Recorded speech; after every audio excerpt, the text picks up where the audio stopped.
Welcome, everybody. So exciting. I am thrilled to be here. I am Margot Weiss. I'm an associate professor of American Studies and Anthropology, affiliated faculty in Feminist, Gender, and Sexuality Studies, and coordinator of Queer Studies at Wesleyan University, and also a board member of CLAGS, the Center for LGBTQ Studies. Brief visual description: I'm a white woman with pinned up brown hair and black cat eye glasses, and I'm wearing a black shirt with a puffy black vest. It's kind of BDSM meets quilting. Yeah, I had the pleasure of organizing this conversation tonight with Kemi and Kareem as a collaboration between Wesleyan University and CLAGS. And so I want to start by thanking the Department of American Studies, as well as Dance, Feminist, Gender, and Sexuality Studies, and Theater for their support of this event, and also CLAGS, the Center for LGBTQ Studies. And also want to thank my fellow CLAGS board member, Shaka McLaughlin, for last minute jumping on to help make this happen. Our occasion tonight is twofold. We want to both celebrate this hot new book. Here it is, Queer Nightlife, which was edited by two of our panelists, tonight, Kemi Adeyemi and Kareem Khubchandani, as well as Ramon Rivera Severa. And we're also celebrating Kareem and Kemi as the last two winners of the CLAGS Fellowship, which is awarded each year for work on a dissertation, a first or second book manuscript that is poised to make a significant contribution to LGBTQ studies. So Kemi Adeyemi is the CLAGS Fellowship awardee from 2020, and Kareem Khubchandani is the CLAGS Fellowship awardee from 2019. So we're excited to do this event and talk about all of those things.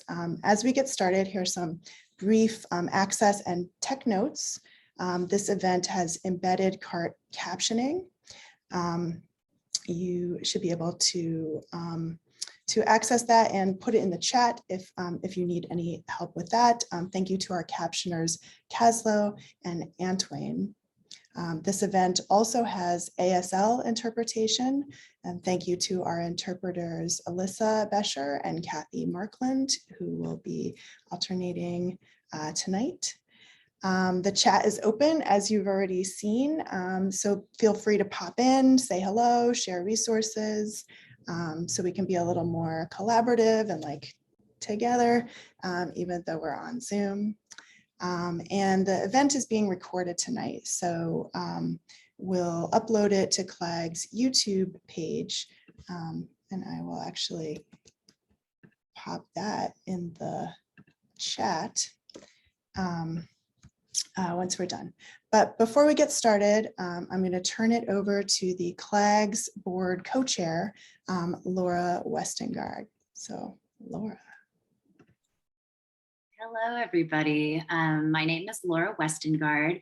I am the board co-chair of CLAGS, the Center for LGBTQ Studies, and a co-sponsor of this event. A brief visual description of me: I am a white, non-binary femme with short, curly brown hair, big over-ear headphones, and a black shirt. I'm sitting in front of a white wall with some goth candlesticks behind me. I'm here to tell you a little bit about CLAGS. CLAGS was founded in 1991 as the first university-based research center in the United States dedicated to the study of historical, cultural, and political issues of vital concern to LGBTQ individuals and communities.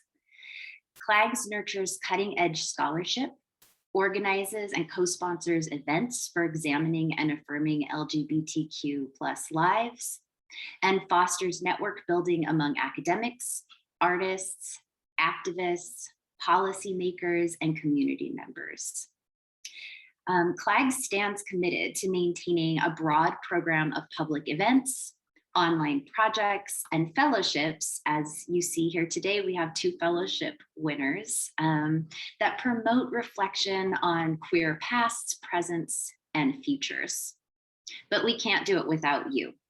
Your support of CLAGS is critical to establishing a legacy dedicated to the study of LGBTQ+ historical, cultural, and political issues. Though we are housed at the Graduate Center as part of CUNY, we are an independent organization, and we absolutely depend on donations to make this programming public and freely available. Please consider clicking the link that Margot is going to drop into the chat and making a donation to CLAGS tonight. Your gift affords our community and scholars the opportunity of one-of-a-kind experiences that celebrate scholarship, art, and activism from the voices of the LGBTQ+ community. Whether your gift is $10 or $100, it has significant impact on the lives of students and our community now and in the future. So again, I invite you to click on that link in the chat and donate to CLAGS tonight. And stay tuned for future programming from CLAGS at the website where you can make the donation. You can also see our calendar of events and sign up for our newsletter. So I'm going to turn it back to Margot now. Thanks again to all of you. Thank you so much, Laura. So I'm going to give a brief introduction of our panelists, and then we'll get started. This event is structured as a free-flowing conversation about queer nightlife. We'll aim for about 45 minutes of conversation and then open it up to Q&A from you all. So before and during the conversation, please put your questions in the Q&A function. And we'll aim to end right about 7:30 p.m. So, I mean, it's Wednesday. If you have great Wednesday night plans, you should be able to get to them. So let's get started. Tonight, we have the pleasure of talking to Kemi Adeyemi and Kareem Khubchandani. I will paste their bios in the chat so you get their full bios. Kemi Adeyemi is Assistant Professor of Gender, Women, and Sexuality Studies and Director of the Black Embodiments Studio at the University of Washington. Her writing uses performance as a site and methodology for theorizing the contours of contemporary Black queer life. Her books include Feels Right, Black Queer Women's Choreographies of Belonging, which is forthcoming next fall from Duke University Press, and the co-edited volume Queer Nightlife, which came out in 2021 this year from the University of Michigan Press. Other recent writing has appeared in GLQ, Women in Performance, the Routledge Companion to African American Art History, and TSQ. So welcome, Kemi. And we also have Kareem Khubchandani, who is the Mellon Bridge Assistant Professor in Theater, Dance, and Performance Studies and Women's Gender and Sexuality Studies at Tufts University. He is the author of Ishstyle, Accenting Gay Indian Nightlife at the University, which came out from the University of Michigan Press in 2020, which won the 2021 Association for Theater and Higher Education Outstanding Book Award. I think it has won other book awards since then. Is that right? Yeah. You can tell, yeah. From the Dance Studies Association, the Dilatory Bueno Book Prize as well. Yeah, congratulations. That's great. And the 2011, not 2011, back in time, 2019 CLAGS Fellowship. Kareem is also co-editor of Queer Nightlife and curator of Critical Auntie Studies. For more, you can see Kareem's website, which is pasted in there. So without further ado, let's get started. So I wanted to start by asking you, Kareem and Kemi, to talk a little bit more about your your monographs, the books that were the CLAGS Fellowship awardees. And like I said, the CLAGS Fellowships awarded for work poised to make a significant contribution to LGBTQ studies. And that is definitely the case for both of these books. And I will read a little bit, I hope it doesn't embarrass you, about what the award committee wrote about your award-winning projects, just so that everybody gets a fuller sense of them. And I'll also paste the full notice in the chat. So the 2019 winner of the CLAGS Fellowship is Kareem Khubchandani for his first book manuscript, Ishtail: Accenting Gay Indian Nightlife. Ishtail is a transnational, multi-sided performance ethnography of gay nightlife spaces in Chicago and Bangalore. The fellowship committee was especially impressed with Ishtail's imaginative and diasporic drag queen methodology and its careful attention to the aesthetic, politics, and erotics of racialized desire, embodiment, and style. By exploring gay South Asian nightlife as a site of both sensual pleasure and the reentrenchment of trans misogyny and caste and class privilege, Ishtail is poised to make a significant contribution to queer studies of globalization and migration, queer of color critique, and queer dance and performance studies. Let me add that. It's too long. I'll have to break it up and put it in the chat in bits. But let me also glow up Kemi Adeyemi's 2020 CLAGS Fellowship, which was awarded for her first book manuscript, Feels Right: Black Queer Women's Choreographies of Belonging in Chicago. Feels Right investigates Black queer women's strategic and inventive use of queer dance floors as potent sites for articulating their relationships to Chicago's gentrifying neighborhoods and Black queer communities. A superb ethnography of the embodied aesthetic and affective tactics Black queer women deploy as they dance through Logan Square, Hyde Park, and the South Loop. Feeling Right centers Black queer women's deft navigations of the dance floor as a way to illuminate questions of pleasure and power, space and place, queer embodied movement, and racialized geographies. The fellowship committee was especially impressed with the way Feeling Right centers Black queer women as inventive, incisive critics of urban life in the United States, compelling us to rethink the spatial politics of queer feminist performance and dance studies. So, yeah, just to get a little sense of both of those projects. So I'd love to start by asking you both to tell us a little bit more about these single authored projects and maybe how they connect to the broader project of Queer Nightlife that you take up in the co-edited book.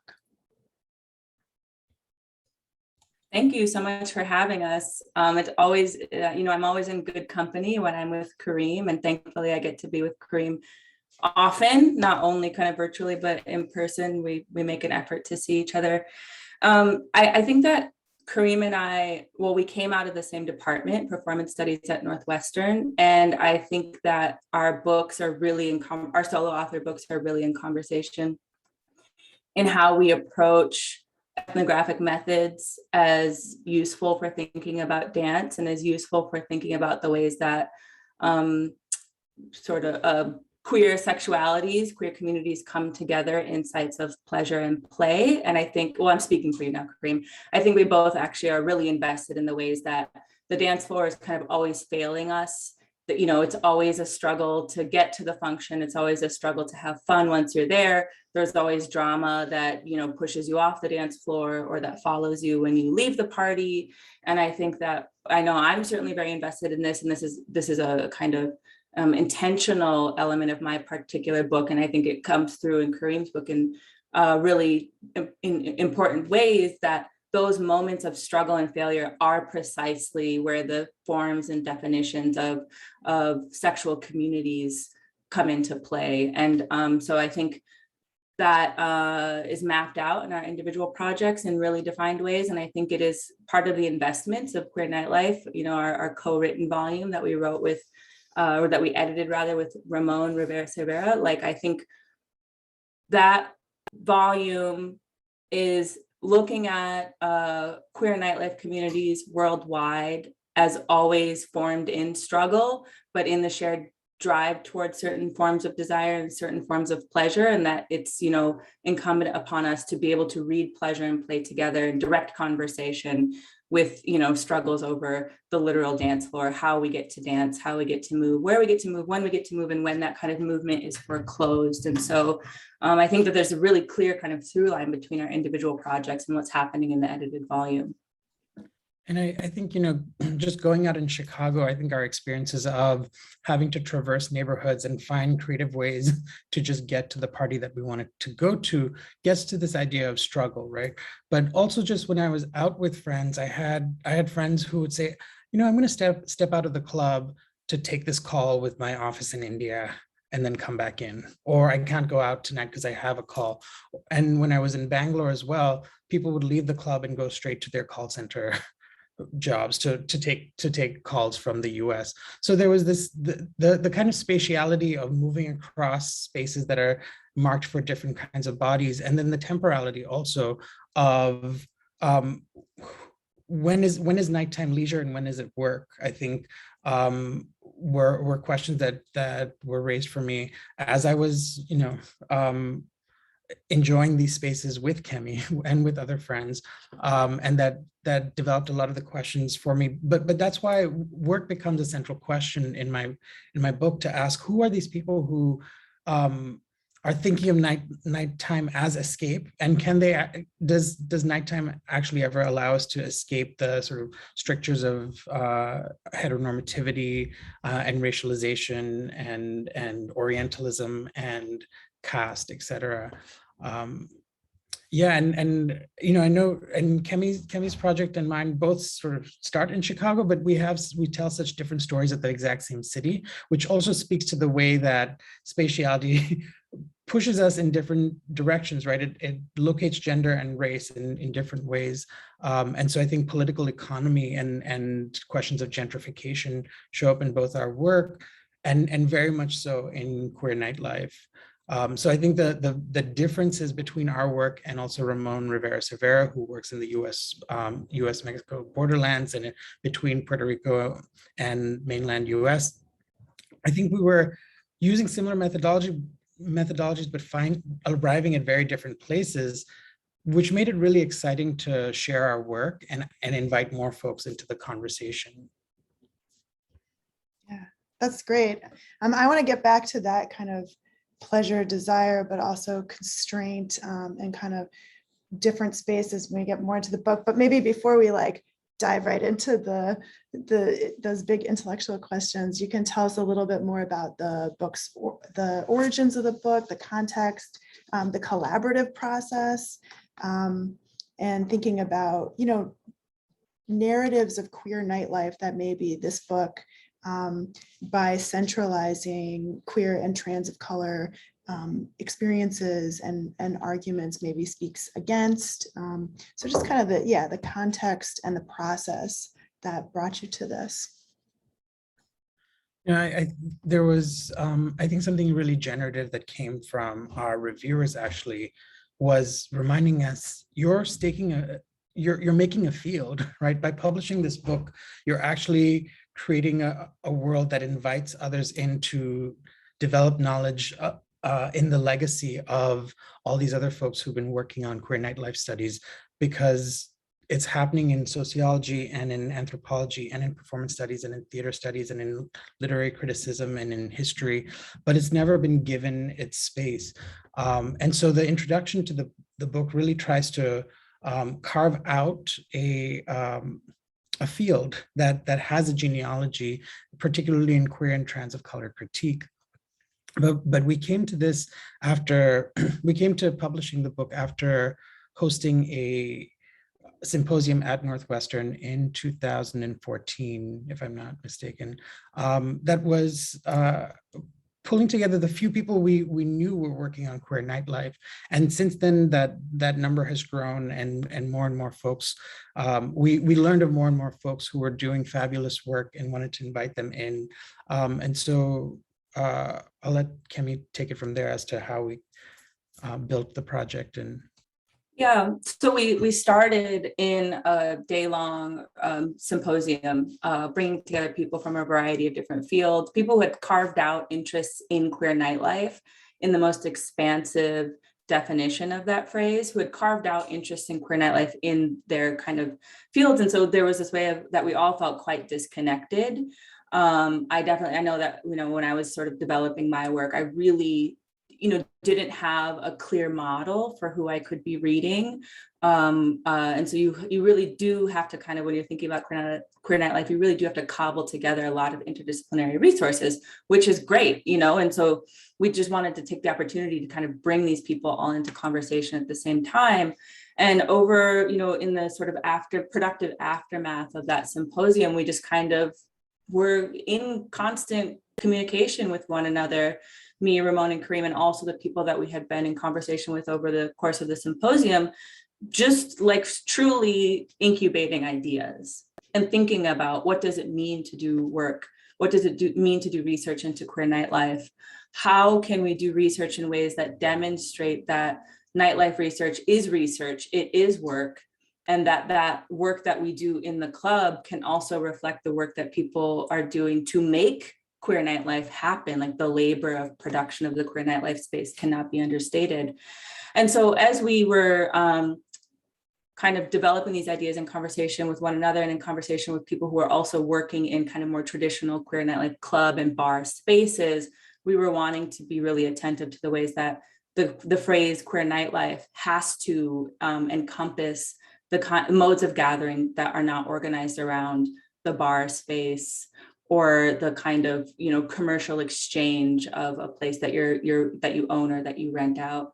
So the Queer Nightlife book is full of examples of how queer nightlife takes place in other maybe seemingly non-traditional spaces, like the public park, the private living room, the rented venue, the invite-only event. That there are different iterations, there are different expressions of queer nightlife that emerge out of really specific kind of political economic contexts of the cities and states and territories and nations that are covered in the book.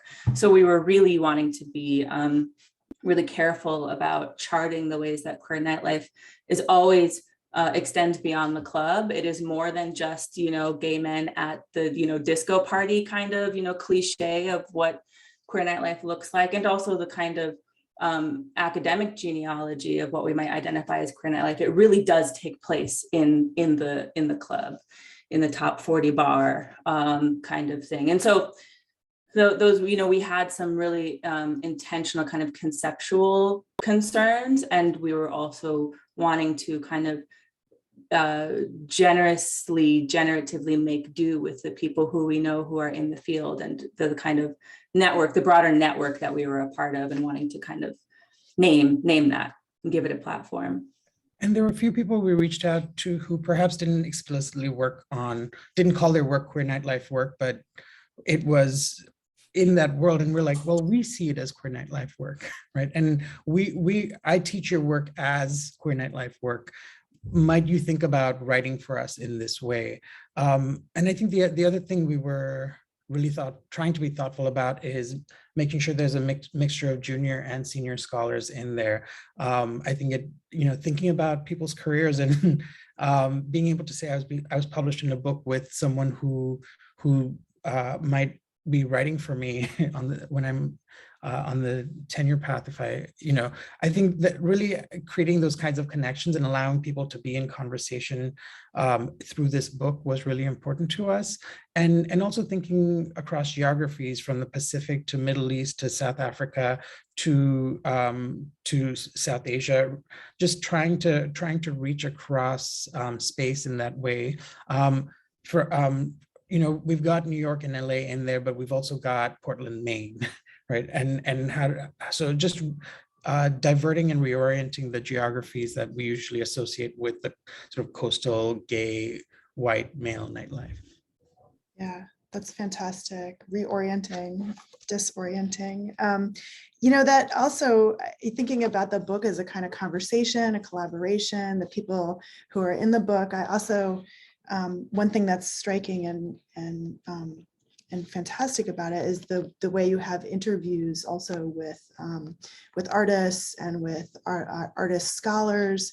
So I'm wondering if you could talk a little bit more about that, about kind of different methodologies, but also that kind of collaboration, whether that kind of collaboration, thinking with queer nightlife makers and workers is important for the kind of intellectual field that you're laying out here, and the development of what counts as intellectual work on queer nightlife as well.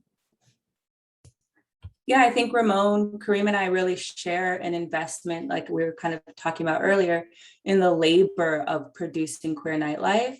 And that when we attend to the labor of the people who are organizing, hosting, bartending, running the door, when we attend to their labor, I don't think we can so easily rush to the fantasy of the dance floor as the utopian escape, because that fantasy is only made possible when we ignore the fact that it is actually materially produced by people.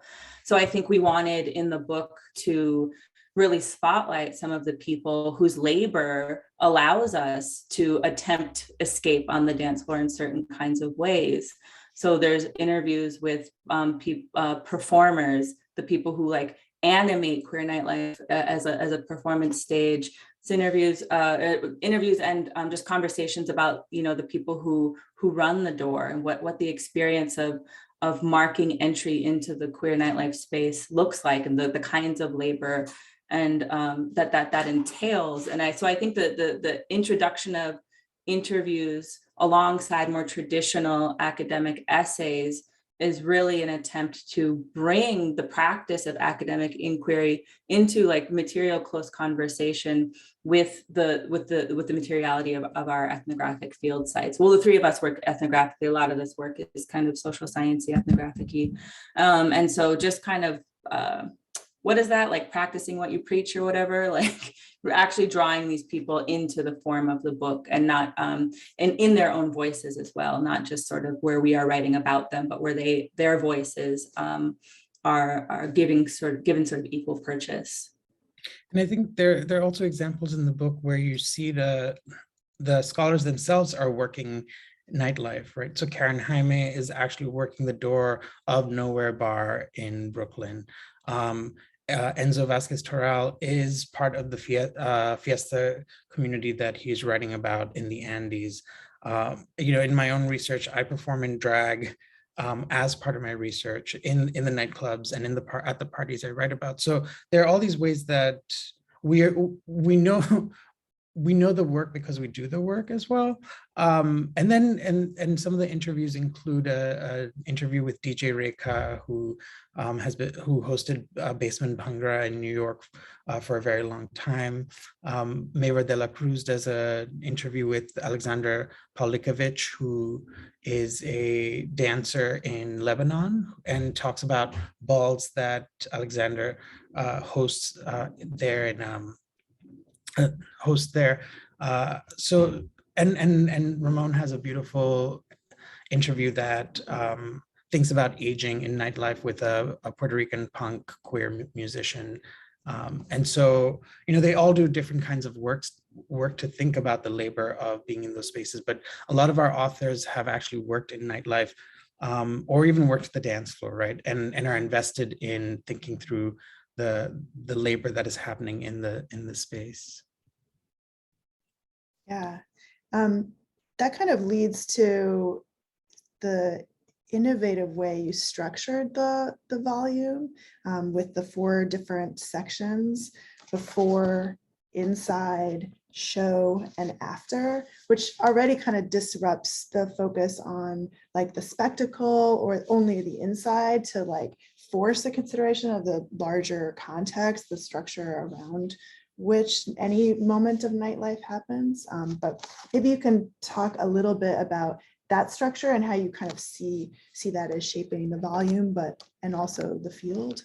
Maybe if you want to give some examples. I mean, there's so many great chapters in here, so many great essays. Obviously, you can't summarize all of them, but if you want to kind of talk about any of them, that would be great. I can give a little bit of an overview, and Kareem is better at the deep dive, nailing the details of what's happening in the book. I think that by the time when we got to the point of actually compiling and thinking about the arc of all of the essays, I think that the three of us had also reached a point in our own research where it was a certain kind of exhaustion, not only just like with the work of being in the academy, it's kind of exhausting, but we were at kind of different points in our own solo projects. And, I was certainly reflecting on how tiring it is to do nightlife research. And the people that I had been working with for, almost a decade were also kind of shifting their relationships to queer nightlife, quote unquote, aging out of the club scene in certain kinds of ways. And so that doesn't mean though that people were, did not have a relationship to the queer night. And so I think that we thought about the structure of queer nightlife, of the what happens before the club, what happens in the club, the heightened spectacle that can happen in the club, and the come down after the club was also just kind of mapping people's trajectories to their own relationships to forming queer community around scenes of pleasure like the bar or like the club. So I think it's like a really honest reflection of the temporal complexity of the phrase queer nightlife.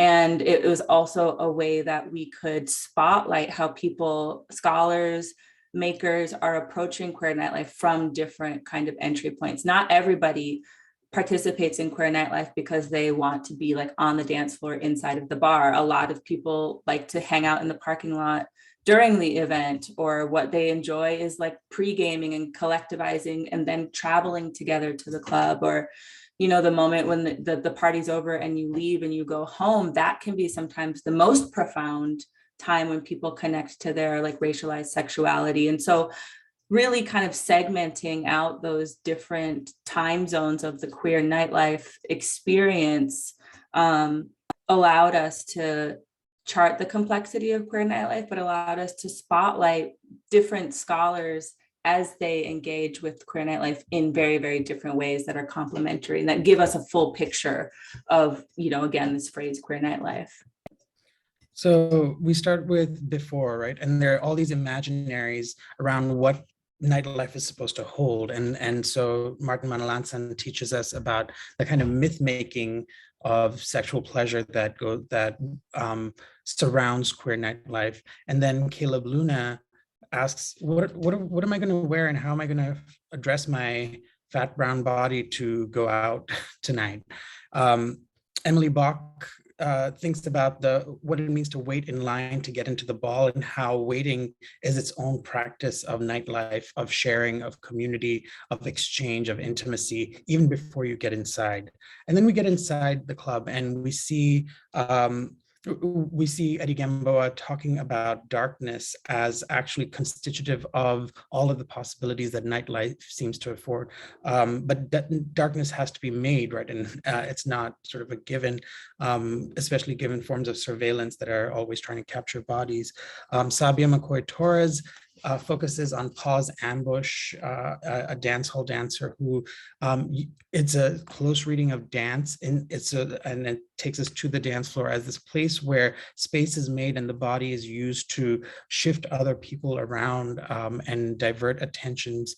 And Andrea Bolivar helps us think about sex work in the club, and what other kinds of work are sex workers doing inside of the club, in the bathroom perhaps, and not by the bar. And then we give a little bit of space to the show, right? But we do a couple of different things with show. One is ask what are the performances that happen in nightlife that get to occupy the stage? And so we look at drag kings performing in their home in the outskirts of Havana. We see mouche pageantry at a villa in Los Angeles. But then we also ask, how does performance and show become a way of interpreting nightlife? So Claire Croft looks at Trajal Harrell's Antigone Senior, that that adapts Paris is Burning in some ways. And Gregory Mitchell thinks about how sex workers turn to fashion as a way of spreading their message, and fashion shows and runways. So moving from nightlife to other kinds of stages. And then at the after thinks about what happens when the club closes, what happens when the sun comes up, and we take this in a couple of ways. One, we think about aging and nightlife, but we also think about gentrification and the ways that many bars are forced to close. And Juana Maria Rodriguez has a lovely reading of Sandra Ibarra's performance that remembers the bars that have been closed in San Francisco's Mission District.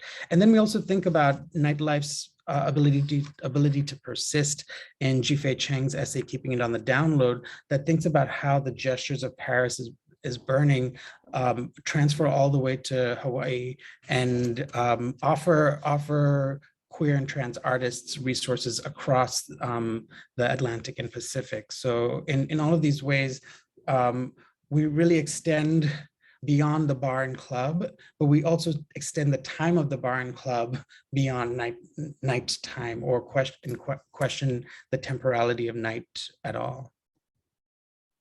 Yeah. One thing that brings out is how transnational this volume is, and how it kind of, I mean, you started with that, right? It kind of like de-centers like New York and LA, maybe San Francisco, I don't know, but as like these sites of queer nightlife, to think about queer in other forms and other ways. And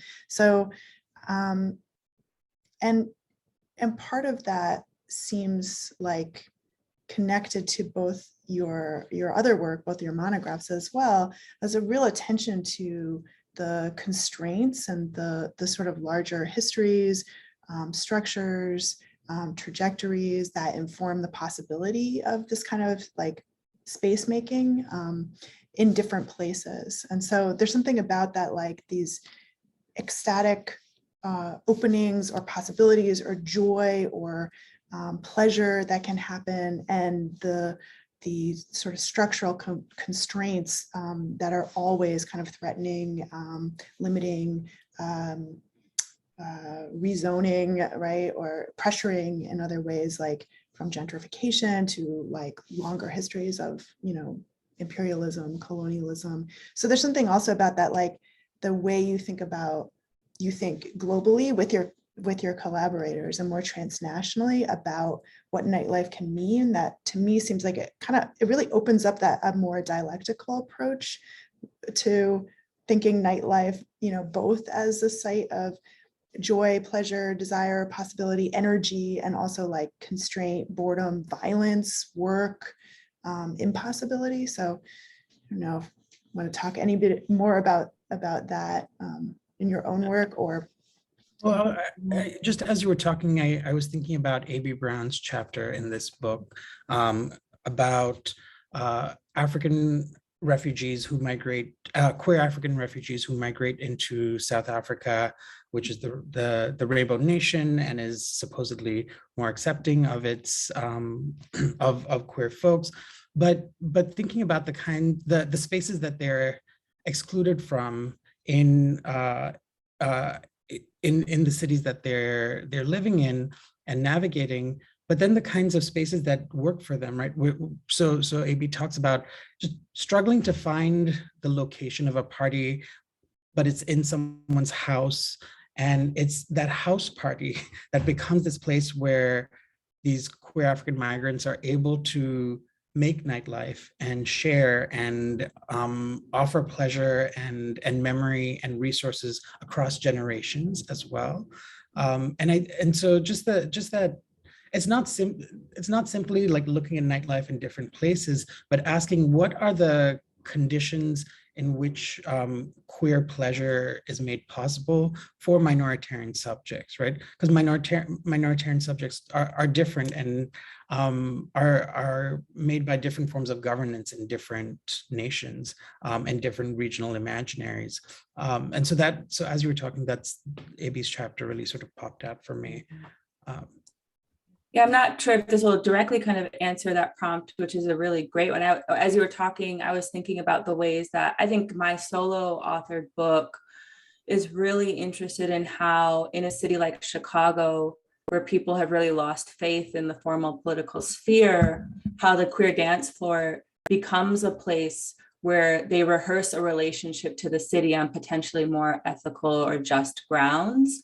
And the dance floor also becomes a place where people really kind of take out their frustrations with the very real challenges of making a life in Chicago. And so if people don't necessarily feel connected to their elected representatives, allegedly alleged representatives, you know, and then you have a real intimate access to the person who's organizing the party. They're right there on the dance floor with you, or you have real access to the DJ who's controlling the energy. They're right there on the stage with you. I think a lot of the politics of doing life in a neoliberal city actually plays out in the practices of the dance floor, in the conflicts that happen on the dance floor, in the kinds of embodied tension that happen on the dance floor. And certainly those frustrations can be released, of course, on the dance floor. But I think I really found in the course of doing this work that if we want to think about how politics are done in the contemporary moment, well, any kind of moment, I think we could pay closer attention to these scenes of pleasure as really deeply contested scenes where people are having really kind of, what's the word, like self-conscious, self-aware conversations about politics or about the limits of governance, of state governance, and how it constrains their kind of everyday lives. And so I think the more time we spend on the dance floor, sure, we get insight into how community is formed around something like a queer sexuality, but we also, it's sort of like this untapped resource for talking to people from all walks of life about the ways that their senses of self and subjecthood are constrained and or produced in direct conversation with kind of more legible forms of state governance. And then, of course, that's going to change depending on what city you're in, what dance floor you're in. Kareem and I are working in the same city in extremely different communities that are only a couple miles from each other. But, you know, because of the ways that Chicago is organized politically, there's like sort of vastly different impacts. And those vastly different impacts are also felt on vastly different dance floors. And just, Kemi, as you're describing what it means to study the dance floor, I think the turn to small moments, right, and small choreographies and even individual dancers is really important because it pushes back on the methods of the kind of indefensive disco lineage of queer nightlife studies that says, well, nightlife is a place where we all move together, right? So for all its problems, it allows collective movement, but I think it's actually in those smaller ruptures where people push against the music, or certain people get the music and others don't, that we actually see the politics that are at play about who belongs and who doesn't, who could make it there at all. Yeah, that's really great. I think, I mean, this gets to something, I think, Kemi, you said this in the beginning about like, I think it was the beginning. It's been such a long day, but about the like this is as a frivolous topic, right? That maybe it was Kareem, but in any case, that like really thinking more deeply about what nightlife reveals is exactly like these spaces as sites of politics, but also ones that are directly impacted by what the political moments, the particular context within which we're talking. So I think, I mean, there's something that really emerges from that about not to downplay the frivolous, right? Like not to dismiss sites of pleasure or sex or queerness as like, to embrace the frivolity as a way of thinking about the political or the social or the like big questions, as we always like to say in anthropology, is like the broad issues, right, that you can kind of get to through that. So that's something I really appreciate about how you frame it, but also all of the work that you're doing in your monographs, but also in this project. No, nightlife was never frivolous to me, right? And I understand that academy sort of there's some who might interpret it as such, but I used to live in Western Massachusetts and Central New York State, and I would travel 3 to 6 hours just to go to a specific queer Bollywood night in New York, right? And I would mark my calendar. Kareem still travels like that. Kareem will still hop a plane to go to a party and see a go-go dancer. So don't pretend like this is some grad school thing. No. This is before grad school. It is still real. I said it has never been frivolous. Yeah, I mean, they do something for me, right? And it's not that my research is trying to.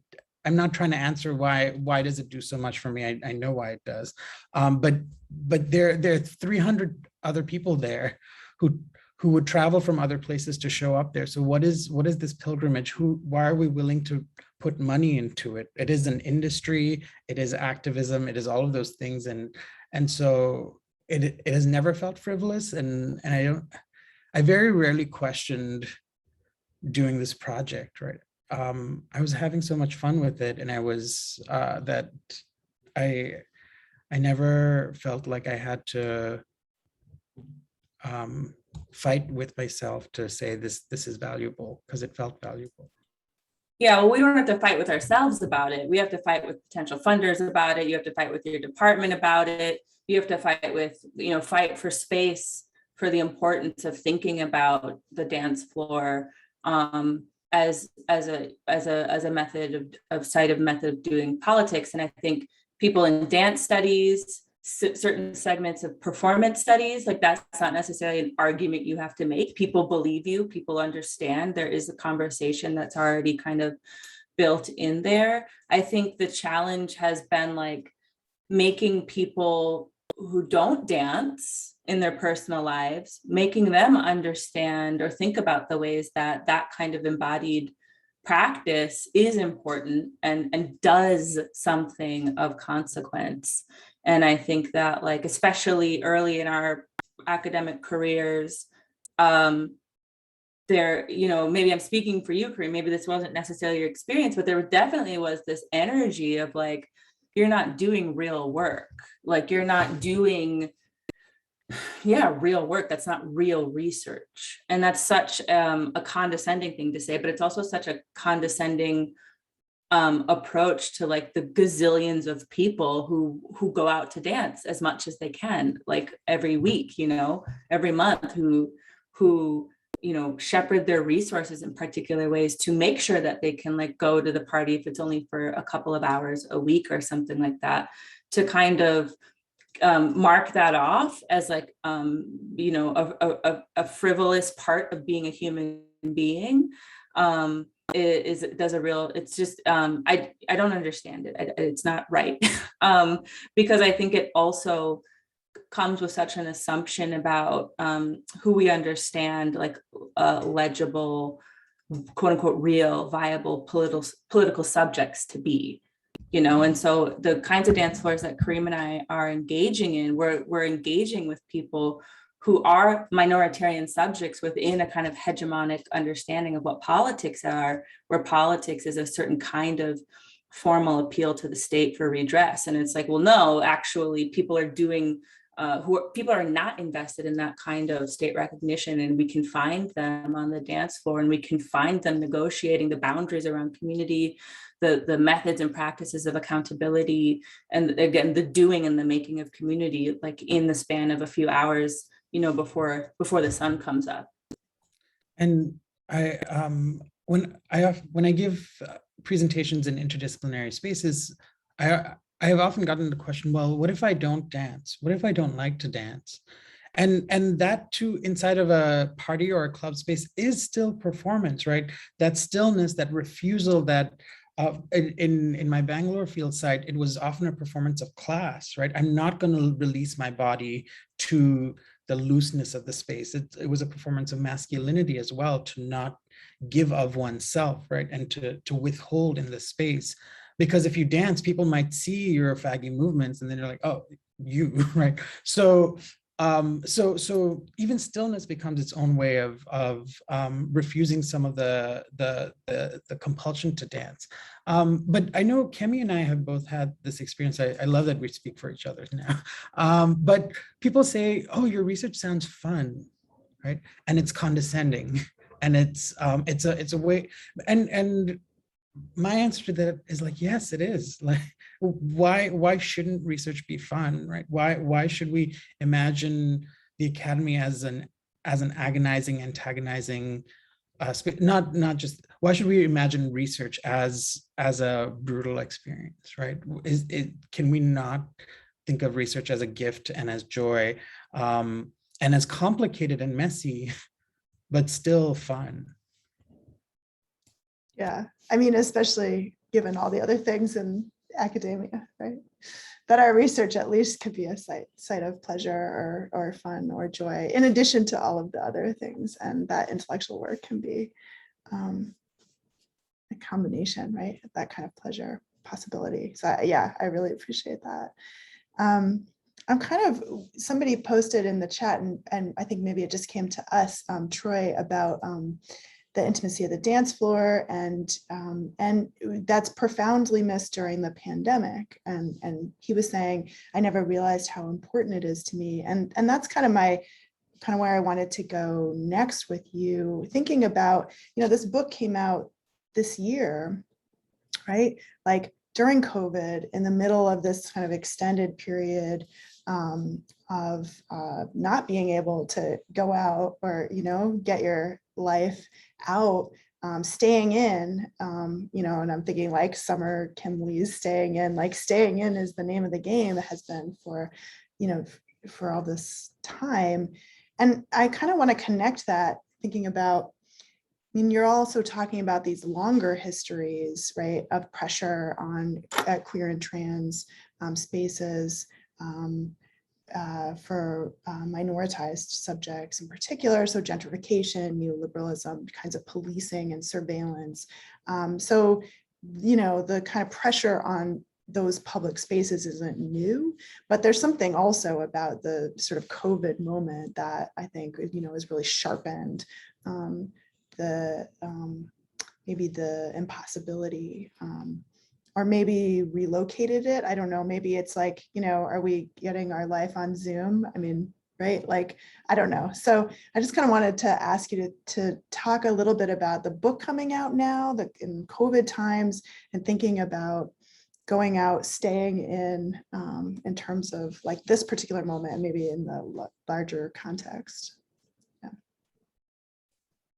Yeah, well, I think, if anybody was going out in the pandemic, it was the queers. If anybody was having illegal gatherings, it was the queers. The parties did not stop.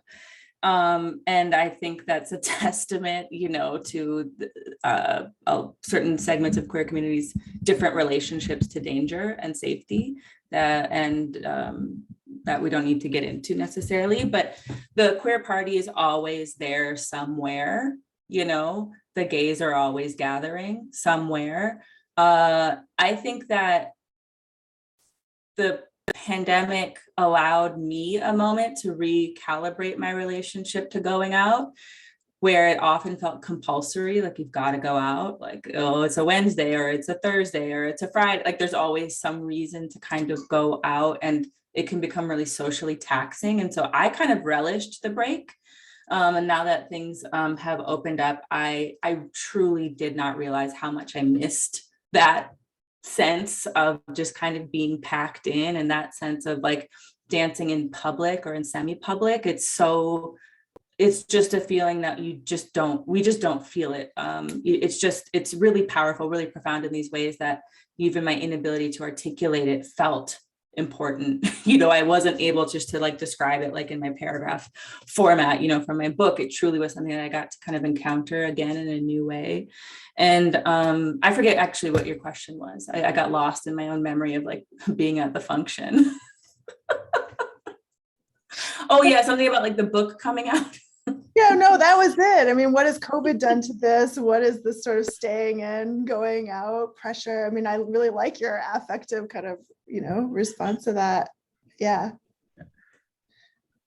I mean, that, I you know, think, yeah, go ahead, go ahead, go no, ahead. you go, you go. No, You just, go, I mean, the Kareem. things you remembering what you missed is really quite beautiful. So I performed for my class in drag on Zoom. It was a very depressing day, and I was like, I'm just going to show up in drag, and I performed in one of my, and then I turned I unmuted myself, and one of my students was like, I miss the panting of a drag queen, right? The post-performance pant is just, it's something that we've lived with and have enjoyed and has been part of our life. And we've forgotten that that the body did this, right? And that's what going out again has done for me, is I really am surprised at how much I love going out. I had forgotten, right? And the surprise that washes over me being able to go out again once in a while has been really lovely. But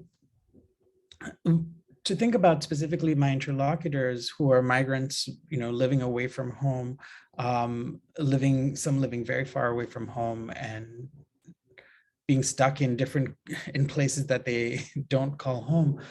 The deep loneliness of not being able to go to a bar, I think, was hurt a lot. Like, that was they don't have to talk to anybody. They don't have to, but they don't have to make friends, but just having somewhere to go was really important to them, and not being able to go. And so I would watch on these Facebook groups, people saying, I miss our parties. I miss going out, right? Because they don't have as many places to be with others. But the other possibility that came around during COVID was to watch the transnational drag, the growth of transnational drag, with these groups I've performed with that are Asian American or South Asian, being able to be on the same bill as someone in the Philippines and in Thailand, and Indo-Trinidadians in Trinidad, folks in Canada and London and San Francisco, all on one bill. Super exciting, really lovely. New connections are made that wouldn't have been possible if we weren't doing drag online. So there's some interesting things that happened there as well that were exciting to be a part of. Yeah. So I'd like, maybe we can end before opening it up for question and answer from everybody who's here. By Justin, Kareem, you've kind of referenced this a little bit, and Kemi, actually, you know, what you just said kind of goes into this question, which is, I mean, I'm really struck by how you're both artists, you're both performers and performance studies scholars. I don't know if, Kemi, maybe, I don't know if you define yourself as a performer, but no performance, no. Performance curator and critic. Curator and critic, right. So, I mean, the way that the Black Embodiments studio, the work that you do with dance companies, like, that seems really central. And Kareem, your own performance work on drag and in other, like, that seems really important to your intellectual work and how you're kind of thinking across these categories. So I just kind of wanted to ask, and I guess invite you to talk a little bit more about your performance intellectual practice, or how you kind of think across that, and maybe other work that we haven't had a chance to talk about tonight that you're also doing. Yeah, I think I'm really interested in beginning inquiry in the body and just kind of starting there. And so I think there's, you know, if that is the thing that animates my thinking, it's been a really natural fit to be working with performers, working with dancers, developing writing in close conversation with performers and dancers and visual artists and new media artists in particular. I think it's just like more interesting and challenging to think when we're talking about how people move their bodies to really simplify the whole, you know, intellectual apparatus. It just poses really productively challenging material to work with, let alone then when you ask the artist or the dancer, the whomever, to reflect on how they put their body on the line. I think that, yeah, it just like is interesting to me, and it makes me want to think and think harder and think longer. And so I have kind of always sort of inadvertently or accidentally been, compelled by other people's methods of putting their body on the line. And so that looks like, that shows up in like my book, for example, but it also shows up in the arts writing that I do. It shows up in the exhibition writing that I've done. It shows up in the Black Embodiments Studio, which is a arts writing incubator and public programming initiative that I have that works to develop discourse around contemporary Black practices. I'm just really interested in what are all the different kinds of platforms that we can develop that help other people think about movement, think about how people put their bodies on the line, and that we might be able to develop more interesting intimacies with our intellectual practice if we think about physical proximity with people who move their bodies and who for whom that's their kind of first step of engagement, because it's not necessarily my first step of engagement. Like I come from a really repressed Midwestern, environment. And so I've always admired people who can really kind of move with their body first. And the way that I do that myself is on the dance floor, is in the dark of the club, where, so it's just, I don't know, it's just a really kind of engaging creative site for me to begin with the micro gesture of the body and see what comes from there. For me, it was really the Nightlife project that led me to practice. I started performing in the party that I was writing about, and the party kept happening, and so I kept performing and developed a drag practice from there. So I never in my life would have fathomed calling myself an artist, but it was really Nightlife that taught me the value of creativity and the power of the body to invent worlds on the dance floor and on the stage. But it was also that, and so I'm currently working on a short book called Decolonized Drag that is working with all the kinds of strange encounters I had around performing in drag, and also thinking with other drag artists at the same time. But the way that my drag was read as anti-drag, because I wore a sari, led further into this anti-discourse that's now seems to be everywhere. There's a coloring book called Upping the Auntie by Mira Sethi, amongst many other things that are all over my house. I could run around and grab things for you. But it's really thinking about aging in the nightclub, aging as a drag queen, alongside the many discourses of the South Asian auntie that has led me to open up a conversation with other academics about and artists and activists about who are aunties, why is the auntie an interesting figure to think with the Critical Auntie Studies website and a journal issue I'm editing, and then my own project called Ontologies, Queer Aesthetics and South Asian Aunties that will one day, I'm going to plug a new essay I just wrote for Porn Studies called Between Aunties, about auntie porn, that I'm really excited about. But all of that came from the nightclub. That's awesome. Thank you both. So I think we have some minutes for question and answer. We have the Q&A little function, and I think Shaka McGlotton is going to moderate the Q&A. Thank you so much, Shaka. So I am going to bow out and thank you both, Kareem and Kemi, for that fantastic conversation about queer nightlife, for coming out staying in. So much. Thank you for the invitation too. Yeah, thank you. Thank you. So I will also thank you for everything that's just happened. Ontologies, that's just started a whole train of thought now for me. So thank you for that. I'll be thinking about that all night.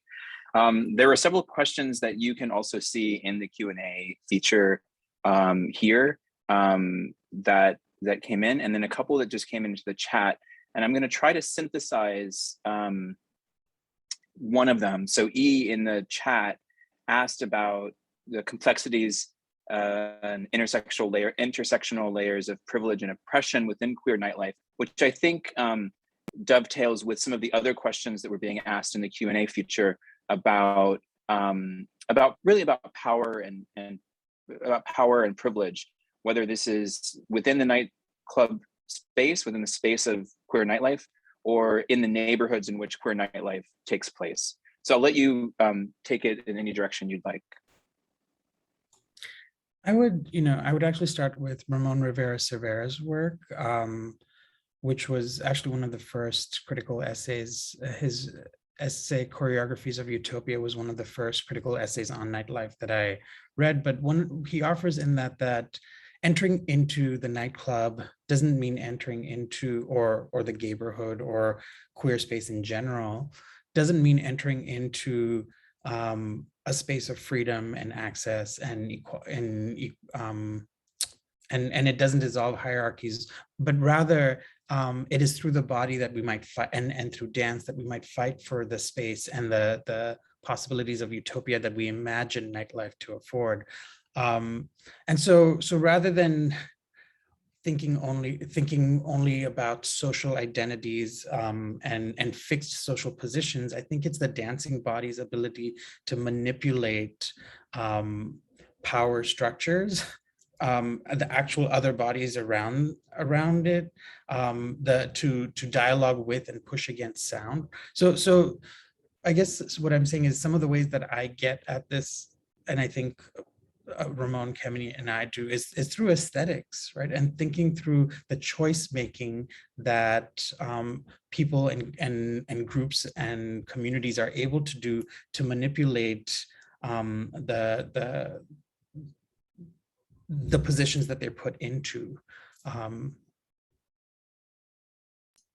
Yeah, I think the question, part of the question that's in the chat is, how do you contend with the complexities of, the nuances of power?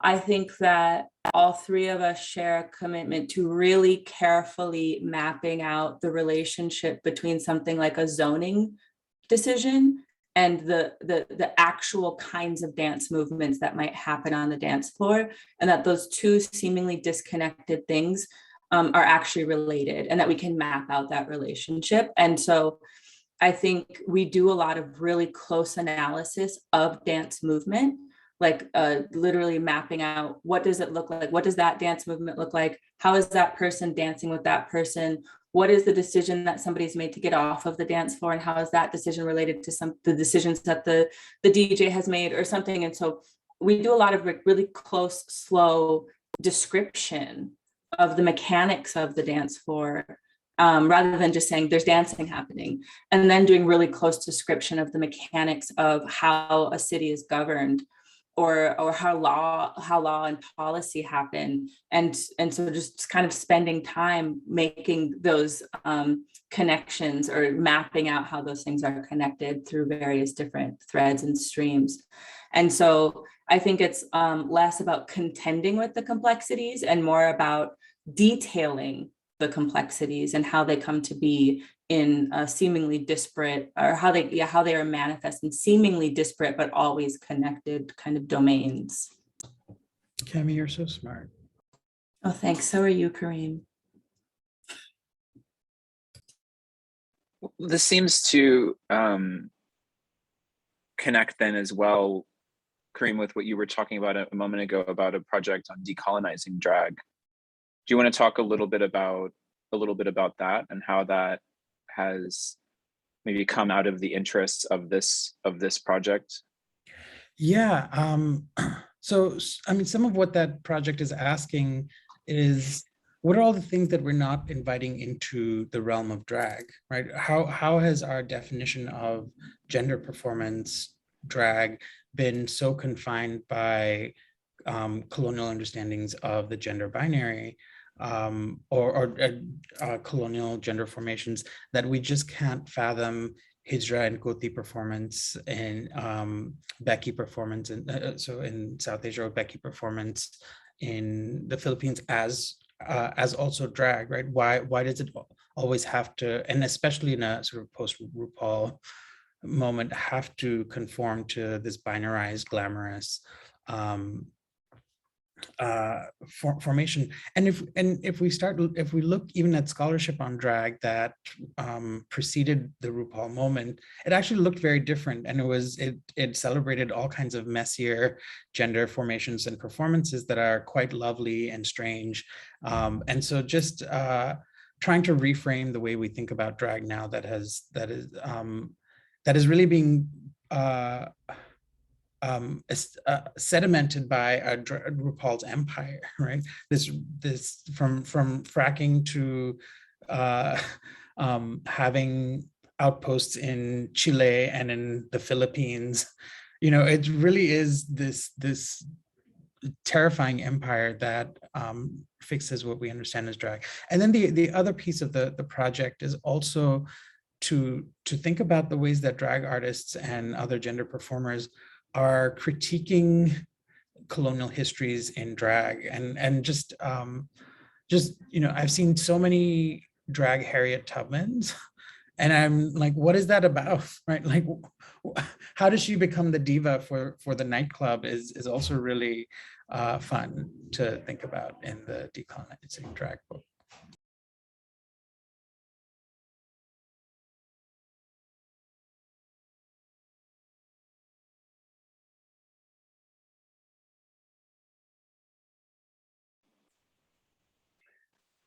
Are there any other questions from people in our audience?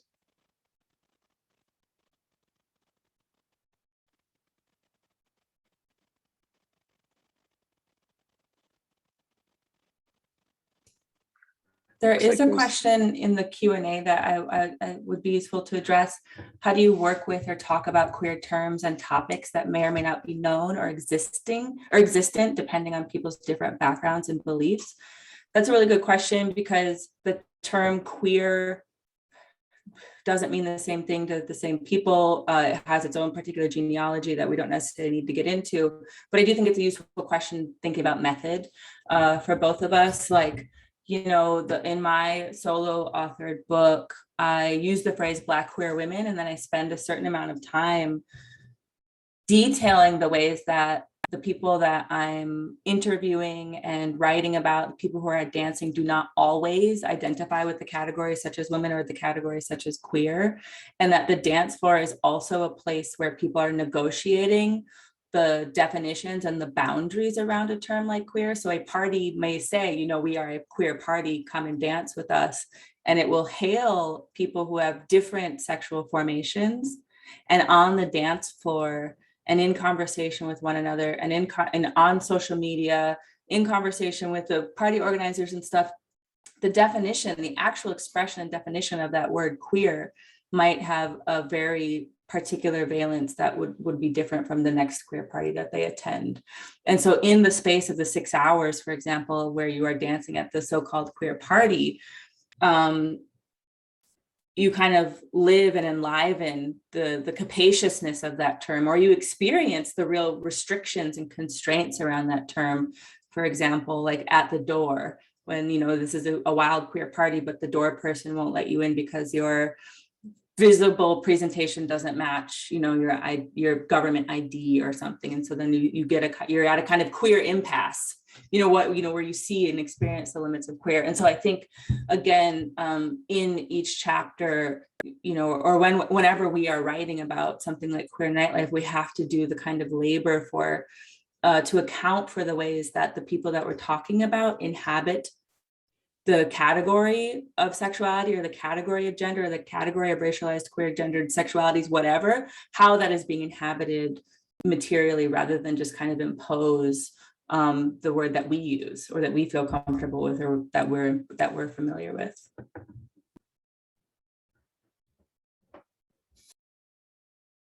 Kemi said what I wanted to say, so it sounds like someone wants to be unmuted to ask a question too.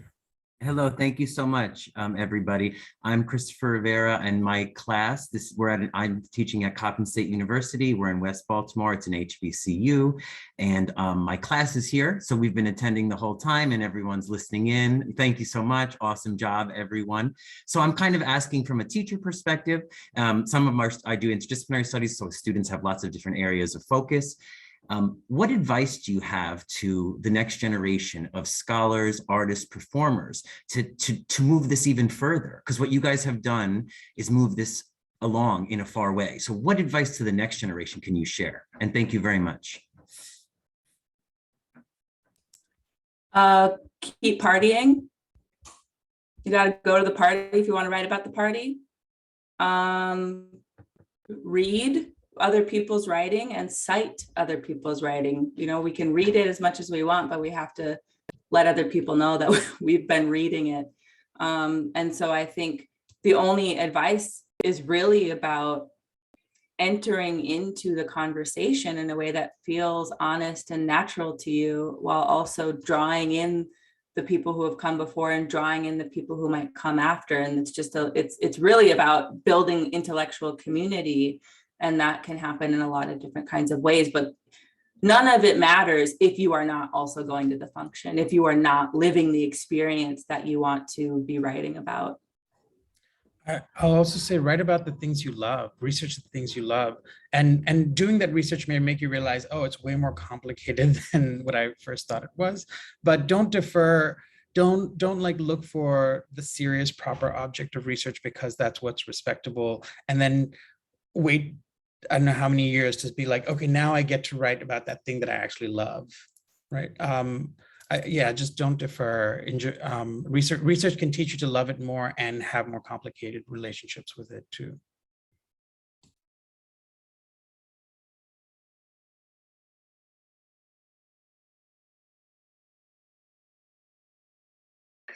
There were two new questions that just showed up in the Q&A. I think one of them speaks to the question of decolonizing drag.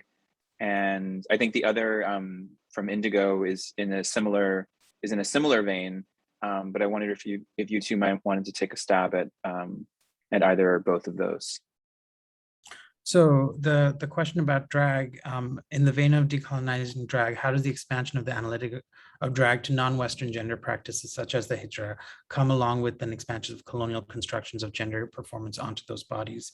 In other words, if drag is a practice developed particularly within queer communities of color in the US to navigate and contend with American dynamics of race and gender, why extend it to practices with completely different histories and conceptions of gender? So one of the ways that I attend to this is to think about the work drag does, not what drag is. And hijras are already doing the work that gay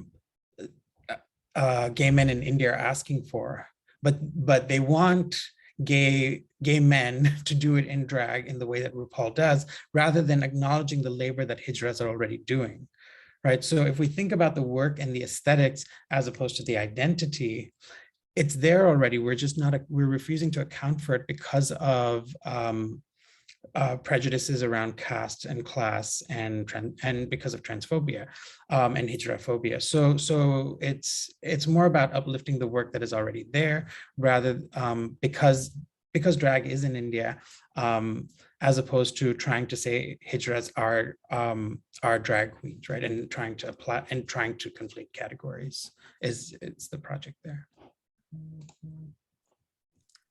The other question, I think the nugget of it is, what are our thoughts on the dangers of theorizing pleasure, or how to deal responsibly with pleasure within the anti-Blackness and misogyny that can be so present in queer and radical spaces? How do we deal with that? First of all, that phrase, queer and radical spaces, I don't think that either Kareem or I understand a queer space to be a radical space. That is not the project.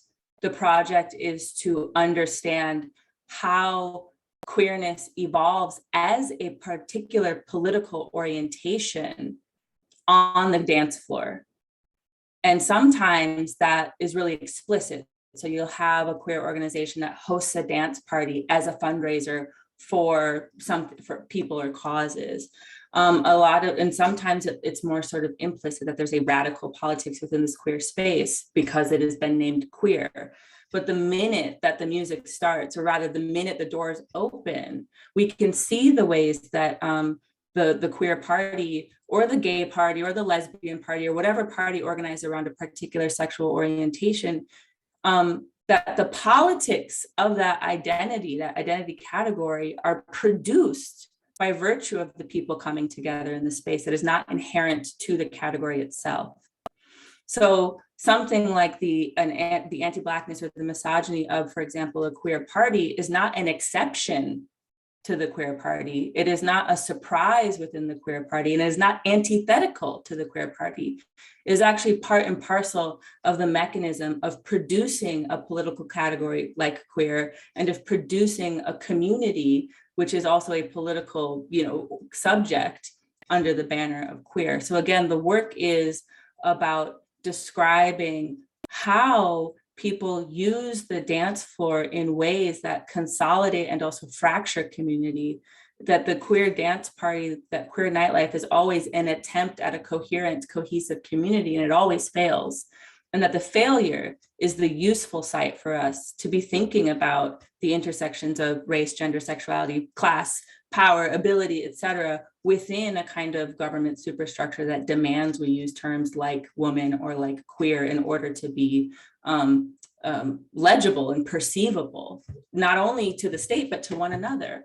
And we find time and time again on the dance floor that these terms, these categories always break down. And so what can we do with that information? How do we move our bodies with that information? How might we form different kinds of allegiances given that information? Kemi, Kareem, thank you so much. Margot, I don't know if you want to hop on and say any final thoughts to those who maybe didn't have your questions answered. Hopefully there'll be more opportunities like this one in the future. And yeah, thank you so much. Yeah, just thanks for everybody for coming out tonight. Thank you so much, Kareem and Kemi. Thank you so much, Shaka, for moderating, and everybody else. I hope you have a wonderful, very queer night ahead of you.